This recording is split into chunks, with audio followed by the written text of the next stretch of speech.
টানা দুইবারের বেশি কেউ প্রধানমন্ত্রী হতে পারবেন না। রাষ্ট্রপতি ও প্রধানমন্ত্রীর ক্ষমতায় থাকবে ভারসাম্য। সংসদ হবে দ্বিকক্ষের। ফিরবে তত্ত্বাবধায়ক সরকার ব্যবস্থা। এমন সব সুপারিশ চূড়ান্ত করতে চলেছে সংবিধান সংস্কার কমিশন। কিন্তু কোন সুপারিশের যৌক্তিকতা কি, কমিশন প্রধান অধ্যাপক আলী রিয়াজের ব্যাখ্যায় সাজিদা সুইটের রিপোর্ট। অন্তর্বর্তী সরকার শুরু থেকেই রাষ্ট্র সংস্কারে মনোযোগী। দলগুলো কম বেশি সংস্কারে মত দিয়েছে। তাদের চাওয়া জুড়ে সবচেয়ে বেশি ছিল সংবিধানের সংশোধন। এত ব্যাপারে তারা পরিবর্তন চাইছিলেন যে প্রধান উপদেষ্টা জিজ্ঞেস করতে বাধ্য হলেন সংবিধান সংশোধন নাকি পুনর্লিখন চান।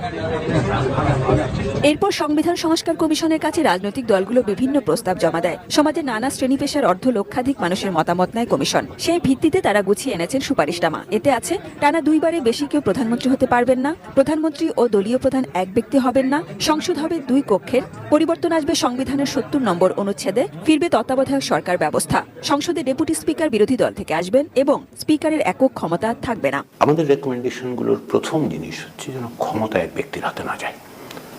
ক্ষমতা যার কাছেই থাকবে সে যেন দায়িত্ব বলে বিবেচনা করে এবং তার জন্য জবাবদিহির ব্যবস্থা থাকে।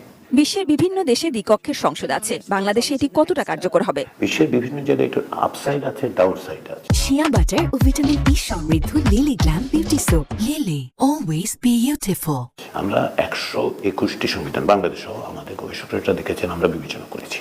তো আমরা যেটা দেখতে চাই যে হ্যাঁ, শুধুমাত্র এতগুলি দেশে আছে সংখ্যাগরিষ্ঠ, অতএব আমরা করব তা। বাংলাদেশের প্রয়োজনটা তৈরি হয়েছে কিনা আমরা বাংলাদেশের এই প্রয়োজনটা দেখতে পাই। তাগিদটা আছে, প্রয়োজনটা আছে। আনুপাতিকের ক্ষেত্রে ওই একই ব্যাপার যে ছোট দলগুলো বড় দলগুলোকে অচেজ করে ফেলবে কিনা, এটা একটা ব্যালেন্স করতে হবে। অ্যাসপিরেশনের জায়গাটা আছে, এটাও অ্যাড্রেস করা যায়, আবার এই যে ডাউন সাইড আছে সেই জায়গায় যাতে আমরা না যাই। সংবিধানের ৭০ নম্বর অনুচ্ছেদে পরিবর্তনের দাবি বহুদিনের। এই অনুচ্ছেদে বলা আছে, কোন সংসদ সদস্য তার দল থেকে পদত্যাগ করলে বা সংসদে নিজ দলের বিপক্ষে ভোট দিলে তার আসন শূন্য হবে। এবার তাই এদিকে সংস্কারের সুপারিশ, সংস্কারের কাজগুলো করে ফেলতে চায়। এই পর্যন্ত বেশিরভাগ ক্ষেত্রে দলগুলো চাওয়ায় মিল পেয়েছে কমিশন। তাই সুপারিশগুলো পেয়ে প্রধান উপদেষ্টার নেতৃত্বে ৬টি সংস্কার কমিশনের প্রধানরা যখন জাতীয় ঐকমত্য গঠন কমিশন থেকে সবার মতামত নেবেন, ভালো কিছু আসবে বলে আশা এই রাষ্ট্রবিজ্ঞানীর। আমাদের যে সমস্ত সুপারিশ, এই সুপারিশ বাস্তবায়ন করবে রাজনীতিবিদরা। দেশ রাজনীতিবিদরাই চালাবেন, এটার কোনো বিকল্প নেই। কিন্তু এর যে কোনো বিকল্প আসলে গণতান্ত্রিক নয়, ক্ষতিকারক দেশের জন্য। Sajida Sweety, ATN news.